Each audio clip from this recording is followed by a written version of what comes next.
आप देख रहे हैं अपना बिहार और आपके साथ मैं हूं विवेक। दानापुर से इस वक्त की बड़ी खबर आ रही है, जहां दो पक्षों के बीच जमकर मारपीट हुई है, हंगामा हुआ है और आगजनी कर प्रदर्शन किया गया है। एक पक्ष पर लड़की को लेकर भागने का आरोप है और विवाद को लेकर सड़क जाम और हंगामे की स्थिति हो गई। मौके पर भारी संख्या में पुलिस बल की तैनाती कर दी गई है। शाहपुर थाना क्षेत्र के सरारी गुमटी के पास ये आक्रोश देखा गया लोगों में। मौके पर भारी संख्या में लोग पुलिस बल की मौजूदगी की गई है। सरारी गुमटी के पास ये तस्वीरें सामने आई। हालांकि पुलिस कोशिश कर रही है लगातार कि इस मामले को दबाया जा सके, लोगों को समझाया जा सके। अमरजीत शर्मा हमारे साथ फोन लाइन पर। अमरजीत, अभी हालात क्या हैं? देखिए, हालात अभी पुलिस ने काबू में किया है और दोनों पक्ष को जो है अलग किया है। इस मामले में ये बातें सामने आ रही है कि एक पक्ष जहां किसी युवती को भगाने की बात कर रहा है, वहीं दूसरा पक्ष दुकान में आकर मारपीट करने का आरोप लगाया है और तोड़फोड़ करने का आरोप लगाया है, जिसमें जो है दो घायल भी हो गए हैं, जिसे रोड पर लेकर के हंगामा किया गया, आगजनी की गई और जो बिहटा खगौल रोड है उसे आगजनी कर पूरी तरह से रोड को जो है ब्लॉक कर दिया गया। काफी देर तक हंगामा रहा। 2-3 थाने की पुलिस वहां पहुंची। शाहपुर थाना अंतर्गत ये सरारी का इलाका है और सरारी गुमटी के पास ही ये घटना घटी है और पुलिस बल काफी संख्या में तैनात कर दिया गया है। वहां कैंप कर रहा है पुलिस, ताकि जो है दूसरे जो पक्ष है और एक पहला पक्ष है, दोनों फिर से विवाद न शुरू हो, इसके लिए वहां पर पूरी तरह से एहतियात बरता जा रहा है। जी विवेक, बहुत बहुत शुक्रिया अमरजीत हमसे बातचीत के लिए, तमाम जानकारियों के लिए। दानापुर से ये बड़ी खबर, जहां मौके पर भारी संख्या में पुलिस बल की तैनाती कर दी गई है ताकि फिर दोनों गुट आपस में ना भिड़े और बात आगे ना बढ़े। हालांकि लोगों के गुस्से को देखते हुए पुलिस बल की तैनाती की गई है। लोगों ने काफी आक्रोश मचाया और वो हंगामे के बाद टायर जलाकर अपना विरोध जताया। विरोध प्रदर्शन उन्होंने किया है। लड़की को लेकर भागने का ये मामला था जिस पर विवाद शुरू हुआ था। और समस्तीपुर से बड़ी खबर, जहां एसबीआई बैंक में लूट हुई है। 7 लाख रुपए लूटे गए हैं। 6 से ज्यादा लुटेरों ने इस घटना को अंजाम दिया है। समस्तीपुर से इस वक्त की बड़ी खबर, और एसबीआई की शाखा से 7 लाख रुपए लूटे गए हैं। 6 से ज्यादा लुटेरे इस लूट कांड में शामिल थे। ताजपुर ब्रांच को लुटेरों ने निशाना बनाया। 2 तस्वीरें हम आपको दिखा रहे हैं और किस तरीके से सीसीटीवी फुटेज को अब खंगाला जा रहा है। पुलिस के लोग वहां पहुंचे हैं और कुल 6 की संख्या में आए अपराधियों ने सुनियोजित तरीके से इस बैंक पर धावा बोला और 7 लाख रुपए लूटे हैं। और बताया जा रहा है कि इनकी संख्या 6 से ज्यादा थी। और जिस तरीके से इस घटनाक्रम को अंजाम दिया गया, लूट की घटना को अंजाम दिया गया, उससे बिल्कुल साफ है कि ये योजना पहले से बनाई गई थी। भीड़ कम थी, लॉकडाउन का समय था और ऐसे में इस बड़ी लूट की वारदात को अंजाम तक पहुंचाया गया है। समस्तीपुर में एक बार फिर अपराधियों ने एसबीआई बैंक को अपना निशाना बनाया है। ये एसबीआई का शाखा है जहां पर अपराधियों के द्वारा लूट की वारदात को अंजाम दी गई है और इस घटना के बाद पुलिस पूरे मामले की जांच में जुट गई है। आपको बता दूं, यही वो काउंटर है जहां पे सबसे पहले अपराधी पहुंचते हैं। 5 से 6 की संख्या में अपराधी आए और काउंटर पर चढ़ करके करीब 7 लाख रुपए कैश जो थे वो लूट कर यहाँ से फरार हो गए। जिसके बाद यहाँ पे पुलिस को सूचना दी गई। पुलिस मौके पर पहुंची है और हम आपको तस्वीर दिखाने की कोशिश करेंगे कि खुद घटना स्थल पर डीएसपी यहाँ पे जो शाखा प्रबंधक के कक्ष हैं वहाँ पर पहुँच करके सीसीटीवी फुटेज को खंगालने में जुटे हुए हैं। और यहाँ पे अब देखने वाली बात होगी कि पुलिस के द्वारा मामले का कब तक खुलासा किया जाता है। यहाँ कुछ लोग हैं, हम उनसे जानना चाहेंगे। जी, आप कौन हुए? यहाँ सफाई कर्मचारी हुए। क्या घटना हुई है? घटना हुई कि बैंक खुलने के बाद जो है ठीक 15-20 मिनट के बाद आया। 5-7 आदमी थे और पिस्टल दिखाया। पिस्टल दिखाने के बाद जो है सो फिर काउंटर के अंदर गया। काउंटर वाले को पिस्टल दिखा दिया और 5-7 लाख रुपया था एक काउंटर में, वो उठा लिया। उसके बाद कुछ लूज रुपया था दूसरे काउंटर में, वो उठाया। तो कुल कितने की लूट हुई? लमसम 8-9 लाख का है।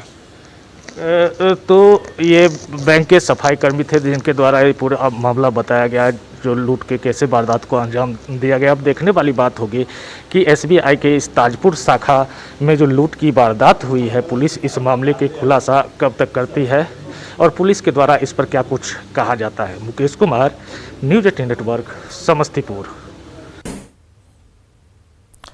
और मुकेश हमारे साथ फोन लाइन पर। मुकेश, अब तक पुलिस को क्या कोई सुराग लग पाया है या फिर इस गिरोह के बारे में कुछ जानकारियां पुलिस को मिल पाई हैं?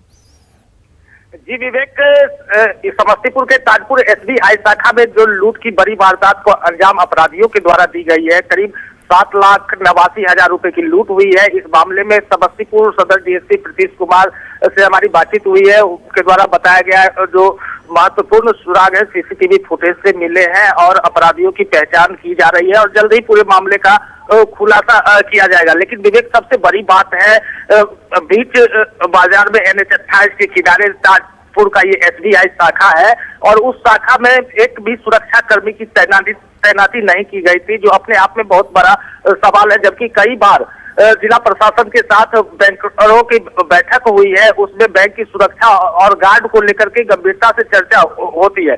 बावजूद इसके बैंक पर सुरक्षा कर्मी का नहीं होना अपने आप में सवाल खड़ा करता है। अब देखने वाली बात होगी कि पुलिस इस मामले का खुलासा कब तक कर पाती है और जिस तरह से अपराधी बेखौफ होकर के आए काउंटर के ऊपर चढ़ करके पूरे वारदात को अंजाम देते हैं। क्या इस काउंटर में जो रुपए होते हैं उन्हें लूट के निकल जाते हैं और जो यहाँ पे व्यवस्था है, ना बैंक की तरफ से अलार्म बजाया जाता है, ना किसी तरह से लोग बैंक से बाहर आते हैं।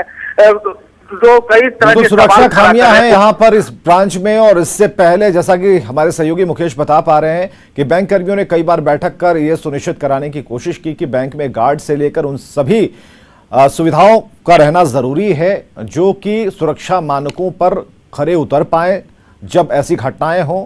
लेकिन सुरक्षा मानकों पर जो भी व्यवस्थाएं होनी चाहिए वो नहीं थी, जिसकी वजह से लुटेरे अपने मंसूबे में कामयाब हो रहे। लेकिन अब सीसीटीवी फुटेज के आधार पर पुलिस इस बात का पता लगा रही है कि ये कौन सा गिरोह था, कौन लोग थे जिन्होंने इतनी बड़ी लूट को अंजाम तक पहुंचाया है। मुजफ्फरपुर में सदर थानाध्यक्ष पर गाली देने का आरोप लगा है। आरोप वकील कुमार हर्ष ने लगाया है। उन्होंने फोन पर बातचीत की रिकॉर्डिंग भी सामने रखी जिसमें सदर थानाध्यक्ष अपशब्द का प्रयोग करते सुने गए। वकील कुमार हर्ष का कहना है कि सदर थाना के मादापुर गांव में देर रात एक फंक्शन चल रहा था जिसमें भीड़ लगाई गई थी और काफी तेज आवाज में डीजे बजाया जा रहा था। जब उन्होंने इसकी शिकायत सदर थानाध्यक्ष को की तो उन्होंने गाली दी। उन्होंने एसएसपी पर भी अपमानित करने का आरोप लगाया। वकील हर्ष ने जिला बार एसोसिएशन से इसकी शिकायत की है।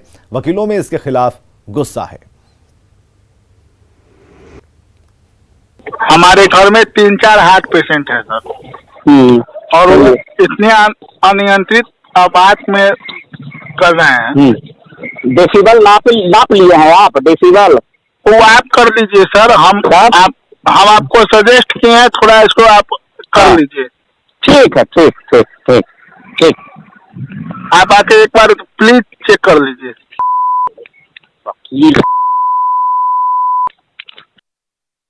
थाना प्रभारी द्वारा मैसेज दिया जा रहा है जो अधिवक्ता फोन कर रहा है, इसको हम आपको ट्रांसफर करें क्या है व्हाट्सएप पे?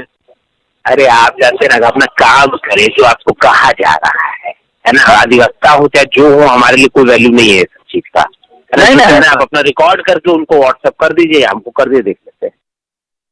तो जिस पर सदर थाना प्रभारी ने अधिवक्ता का परिचय देने पर भी गाली गलौज किया, इसका शिकायत मैंने पुलिस अधीक्षक को किया है, एसएसपी को। वो भी अमर्यादित भाषा बोले अधिवक्ता के बारे में।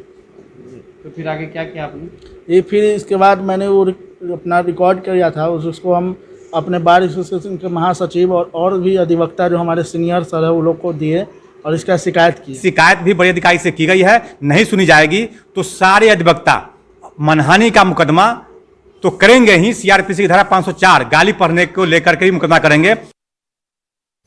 इधर छपरा के डोरीगंज में बालू माफिया पर शिकंजा कसना शुरू हो गया। खनन विभाग ने खनन में लगे 3 क्रेन को जब्त किया है और साथ ही केस दर्ज करने की कार्रवाई भी की जा रही है। नाव को भी जब्त किया गया और इसकी संख्या 10 बताई जा रही है। जिलाधिकारी के निर्देश के बाद कार्रवाई की जा रही है। बताया जा रहा है कि 2 दिन में 74 लाख रुपया जुर्माना वसूला गया है।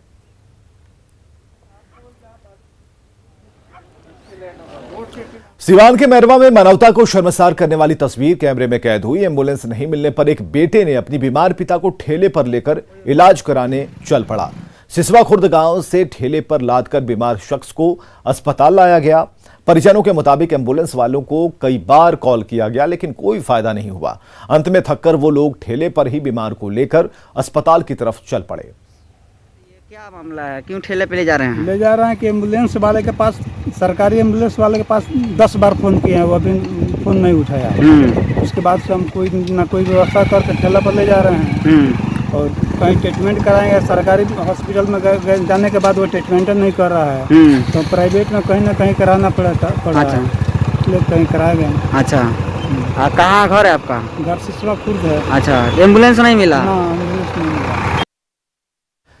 कार्डियोलॉजिस्ट डॉक्टर प्रभात कुमार का पार्थिव शरीर आज पटना एयरपोर्ट पहुंचा। एयरपोर्ट पर बड़ी संख्या में डॉक्टरों के अलावा परिजन और नेता मौजूद रहे। हर किसी ने नम आंख से उन्हें श्रद्धांजलि दी। अब डॉक्टर प्रभात कुमार का पार्थिव शरीर एम्बुलेंस से सिवान के बड़का गांव ले जाया गया, जहां अंतिम संस्कार होना है।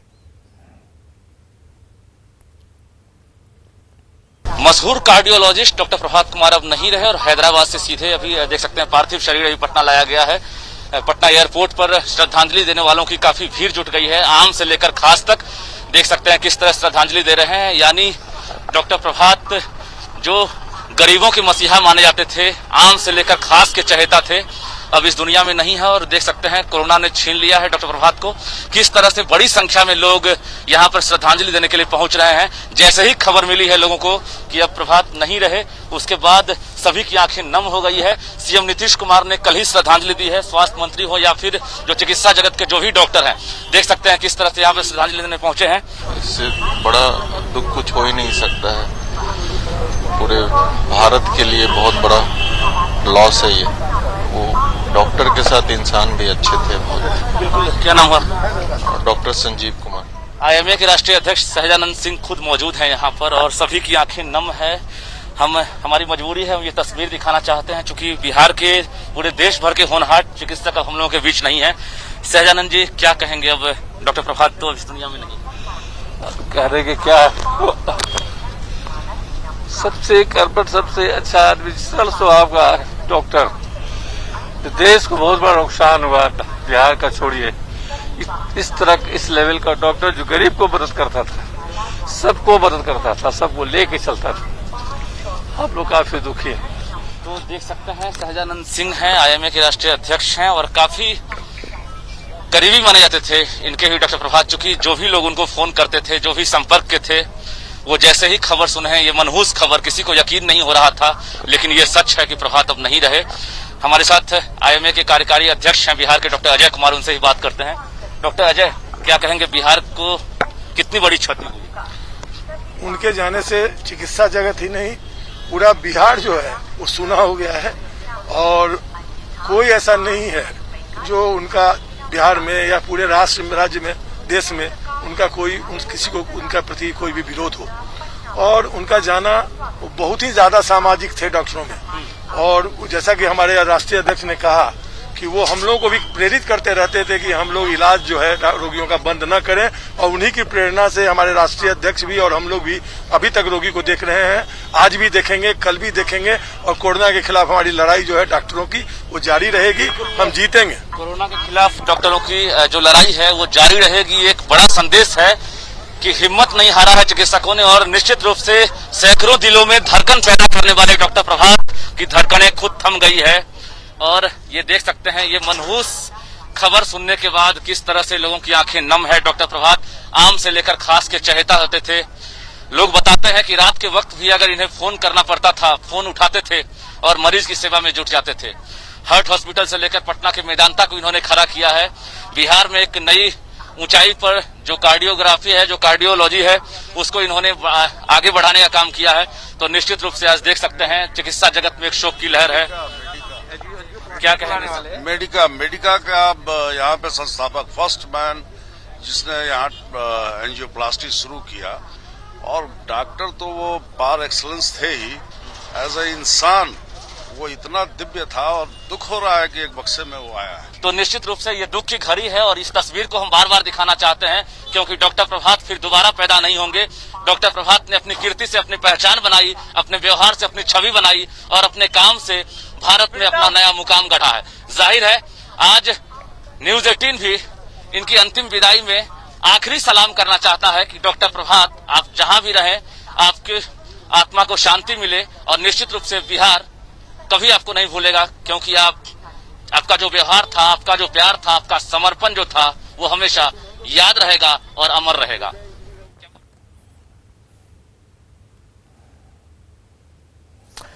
तो एक तरफ कोरोना कहर बरपा रहा है, तो दूसरी तरफ कुछ लोग हैं जो लापरवाही से बाज नहीं आ रहे। बोधगया के बाजार में हजारों की संख्या में एक साथ लोग दिखे।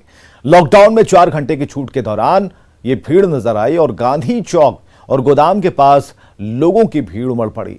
हैरानी की बात यह है कि इस दौरान एक भी पुलिसकर्मी इस भीड़ को नियंत्रित करने के लिए, उन्हें समझाने के लिए, बताने के लिए, जागरूक करने के लिए सामने नहीं दिखा।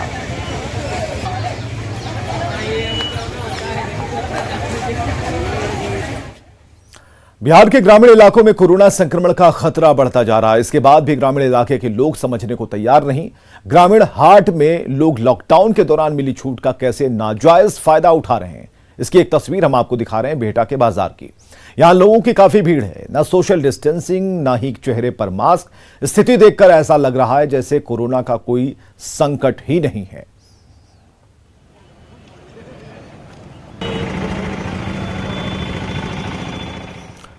बिहार सरकार गांव में स्वास्थ्य व्यवस्था को ठीक कहने की बात कह रही है, लेकिन शेखपुरा जिले के ग्रामीण इलाकों में स्वास्थ्य व्यवस्था भगवान भरोसे है। शेखपुरा सदर ब्लॉक के पचना गांव के उप स्वास्थ्य केंद्र का हाल हम आपको दिखा रहे हैं। शेखपुरा में बढ़ते कोविड संक्रमण के मामला को लेकर राज्य सरकार ने दावा कर रखा है कि गांव स्तर पर अस्पताल की व्यवस्था सुदृढ़ की जाएगी। पचना गांव में भी स्वास्थ्य केंद्र है, बिल्डिंग भी चकाचक देखने को मिल रहा है, लेकिन ताला लटका हुआ। यहाँ स्वास्थ्यकर्मी नहीं आते हैं, डॉक्टर भी नदारत है। ऐसी स्थिति में क्या गांव की स्थिति, स्वास्थ्य व्यवस्था कैसा है, ये हम जानना चाहें गांव के लोगों से। आप बताइए तो क्या स्थिति है अस्पताल की? अस्पताल का इसमें अभी नर्स नहीं आते हैं, डॉक्टर आते हैं। कभी नहीं आते हैं? आते हैं, कभी आते हैं, कभी नहीं आते। ताला लटका हुआ मिल रहा है। तो आप लोग को जब सर्दी खांसी सब होता है कहाँ जाते हैं? शेखपुरा जाते हैं। यहाँ इलाज नहीं हो पाता? नहीं। ये कब से स्थिति ऐसा है? यही से लॉकडाउन में जरा सा बेसी हो गया है, आना जाना लोग बंद कर दिया है। हाँ। कितना दूर जाना पड़ता है? शेखपुरा कितना दूर है? शेखपुरा यहाँ 5 किलोमीटर जाना पड़ता। छोटी छोटी बीमारी में भी जाना पड़ता है? हाँ, छोटी छोटी तो यहीं झोला साहब से हो जाता है, नहीं तो अति शेखपुरा जाना पड़ता है। आप आइए माता जी, क्या स्थिति है यहाँ अस्पताल का? कुछ भी नहीं, कभी आता है कभी नहीं आता है। नहीं आता है? इस लॉकडाउन में जब कोरोना का मामला है तब डॉक्टर नर्स आते हैं कि नहीं? नहीं आता है। तो थोड़ा सर्दी खांसी में कहाँ पर इलाज कराते हैं? शेखपुरा में। सब गांव के लोग शेखपुरा ही जाते हैं? शेखपुरा जाता है।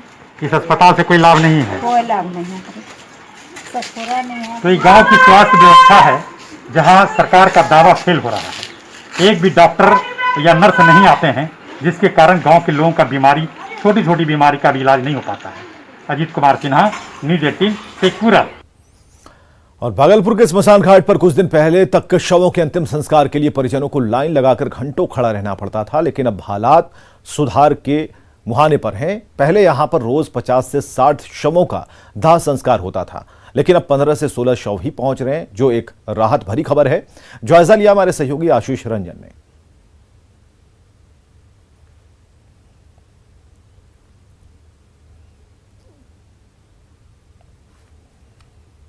पहले तो बहुत आ रहा था, लेकिन अब जो है ना इक्का दुक्का आता है, इसके आगे अलावा और कोई बात नहीं। पहले कितना तक जाता था?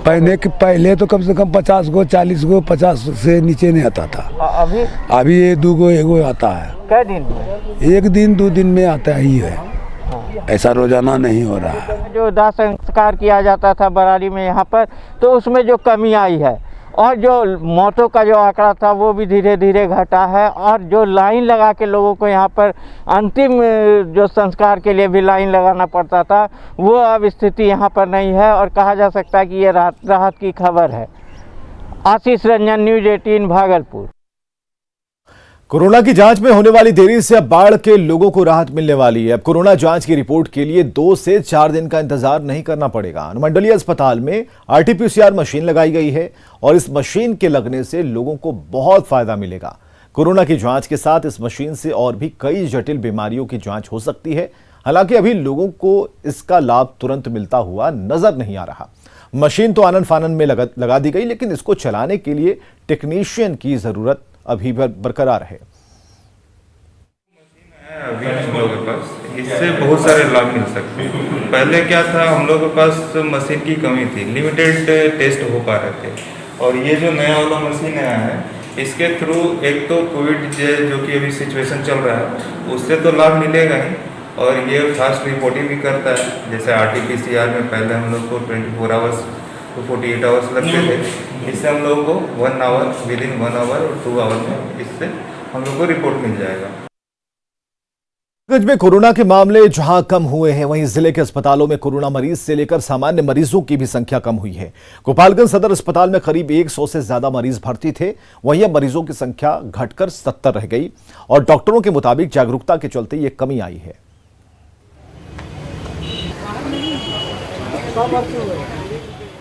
अभी टोटल देख सकते हैं कि वार्ड में टोटल 35% एडमिट है और काफ़ी लोग इम्प्रूव कर रहे हैं। अभी राउंड लेने के बाद हमको ये लगा कि अभी 4 आदमी को हम डिस्चार्ज कर सकते हैं। अभी उनको ऑक्सीजन को बंद करके रखे हैं, जिसमें दोबारा SpO2 नापेंगे। अगर वो लोग ठीक आ गया तो वो लोग 4 आदमी एकदम फिट होकर घर जाएंगे। और आगे देखिए जोहार झारखंड।